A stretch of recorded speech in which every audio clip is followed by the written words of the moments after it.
l'enlèvement en lumière dans la Bible. L'enlèvement est le rassemblement des sauvés qui se passe en même temps que la seconde venue de Jésus-Christ. Lors de la seconde venue, les morts en Christ, donc les endormis, seront ressuscités premièrement, et ensuite les personnes sauvées qui sont sur terre seront enlevées dans les cieux et donc iront dans les airs avec Jésus-Christ et seront changés en un corps incorruptible et glorieux. C'est ce qu'on voit dans 2 Thessaloniciens 2 du verset 1 qui dit « Or nous vous implorons, frères, par la venue de notre Seigneur Jésus-Christ et par notre rassemblement à lui. » Donc la seconde venue de Jésus-Christ et l'enlèvement, c'est-à-dire le rassemblement avec lui, ne sont pas du tout séparés, parce que ces deux événements se passent en même temps. Et ces événements ne se passent pas avant les tribulations, mais se passent après les tribulations, puisqu'il doit y avoir l'Antichrist, c'est-à-dire une personne qui est contre le Christ, qui veut se proclamer Dieu se faisant lui-même Dieu, que l'on appelle aussi Antéchrist, puisque cela signifie qu'il vient avant le Christ. C'est ce qu'on voit à la suite de 2 Thessaloniciens 2 au verset suivant 2 et 3 qui dit « Que vous ne soyez pas vite ébranlés dans l'intention ou troublés,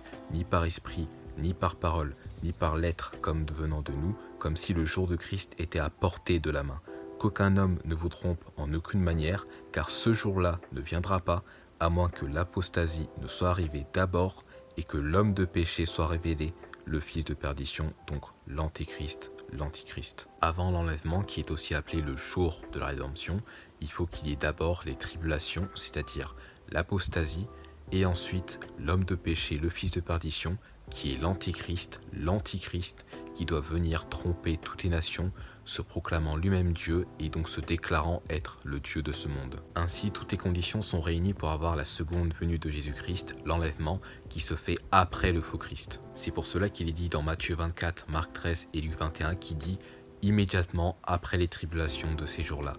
Et ensuite, il y a les versets suivants qui expliquent la seconde venue de Jésus-Christ, ainsi que l'enlèvement qui se fait en même temps. Pour vous assurer d'être sauvé et donc d'être enlevé, je vous invite à regarder la vidéo YouTube en bio qui explique comment aller au paradis selon la Bible. Que Dieu vous bénisse et bonne journée à vous.